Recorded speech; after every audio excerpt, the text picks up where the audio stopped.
Hello, this is your host, Austin Hopkins, and welcome to the Introvert Leader Podcast.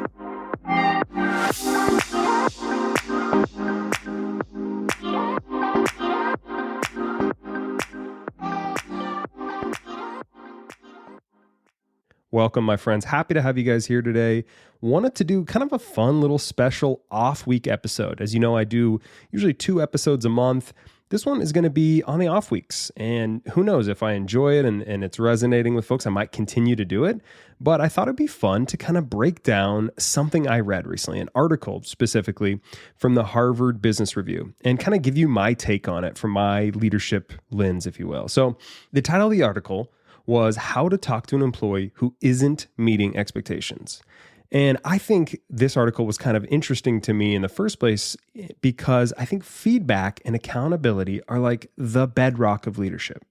Unfortunately, most leaders are unskilled at both. Either they're given feedback the wrong way or not at all. And accountability is usually kind of scary because most leaders want to be friends with their employees. So they shy away from accountability. They maybe assume their employees are just going to figure stuff out. So I found this article from the Harvard Business Review, and I wanted to share what I liked, what I didn't like, and how would I kind of approach this situation if I was in this place as a leader.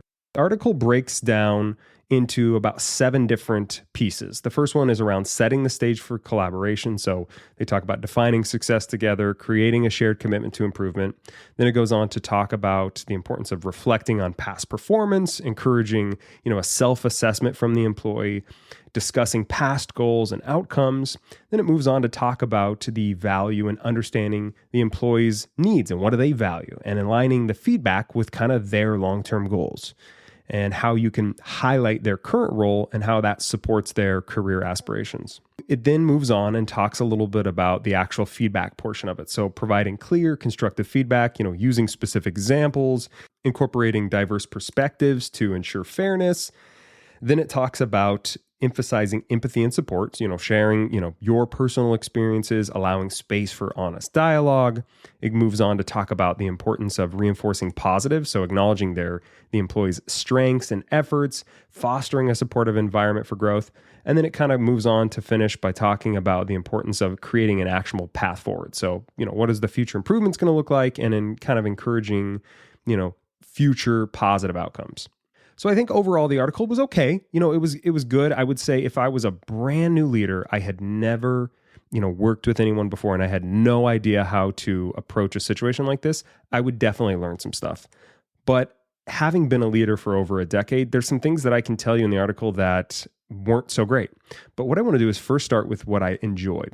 So here's what I liked. I liked that they recommended being silent and allowing the employee to respond to your coaching. This is a mistake I've seen a lot of leaders do, where they give some coaching and maybe they set up a 30-minute meeting and they're talking for 27 of those minutes. And the employee is looking at the manager with eyes glazed over, rolling their eyes. They just want this meeting in because it's just their boss preaching at them. That doesn't work. So I do like that they talked about the importance of being silent.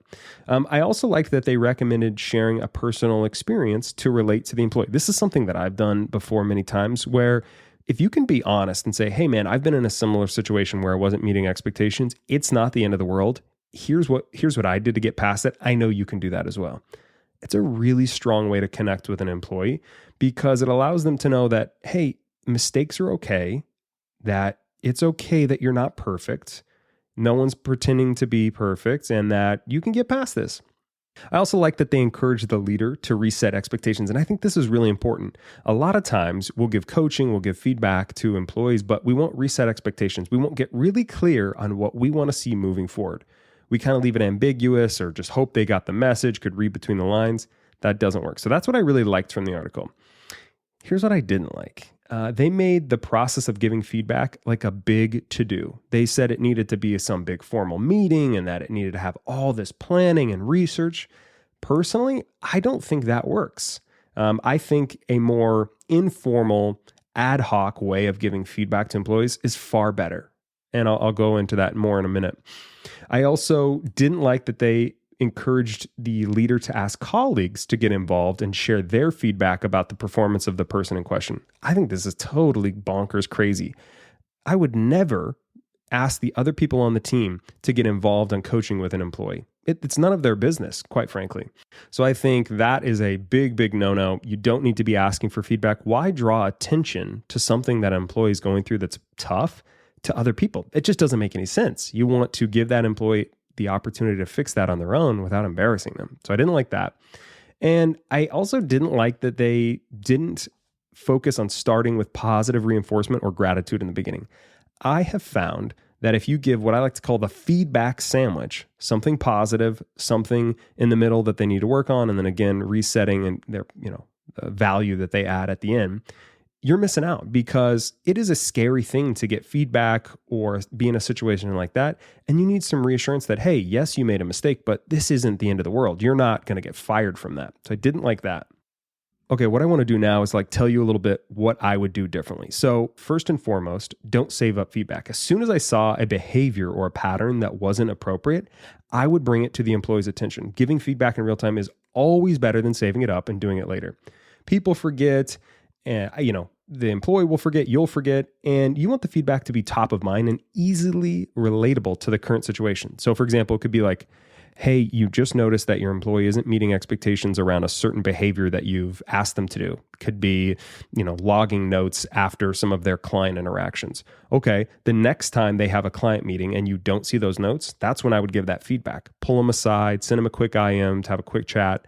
I always liked feedback face-to-face or over the phone. I don't like feedback over email or IM. Too many emotions, too hard to read the situation. So that's what I would do, is not save it up. I would give instant feedback when I see something that's not working. Next, and I already mentioned, is give that feedback sandwich. You want to create something called psychological safety for your employees. You don't want them to believe that their job is in question, that they could get fired, that this is a bigger deal than it is, because no employee is perfect and they're going to make mistakes. That will happen. Even the best of employees still make mistakes and still fail to meet expectations at times. So you just want to put that in perspective. Hey, this is something that's going on right now. I still love what you're doing. You're adding value in all these different ways. Don't worry. We're going to get through this. I'm confident you can turn it around. So feedback sandwich, it always works. I love that way of giving feedback. Here's the other thing that I would do differently is after I give some feedback to reset expectations, I would set a follow-up date. It's not enough to just say, hey, I want you to improve on this and, let them go and hopefully they figure it out. Nope. I would pick an agreed upon date to follow up on the requested changes. And this helps you and the employee stay accountable. So, hey, I noticed that you haven't been logging the meeting notes after your client interactions. What I want you to do is work on it for this week. We're going to chat again next Tuesday, and I want to review how you did over the last week. How does that sound? Could be as easy as that.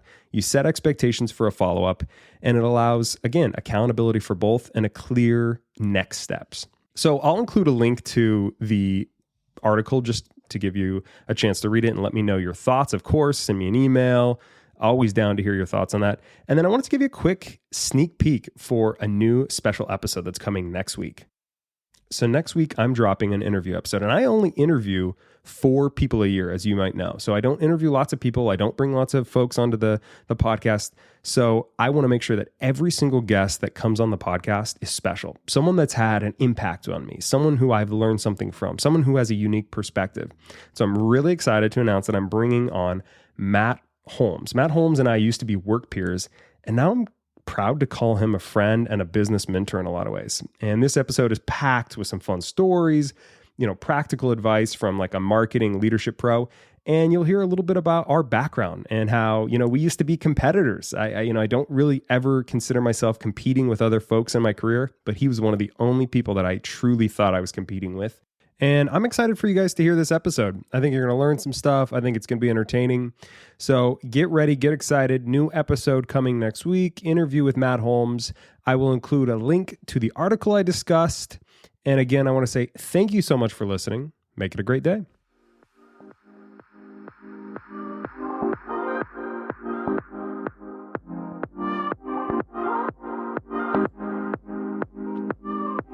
This has been the Introvert Leader Podcast. Subscribe for new episodes every other Wednesday.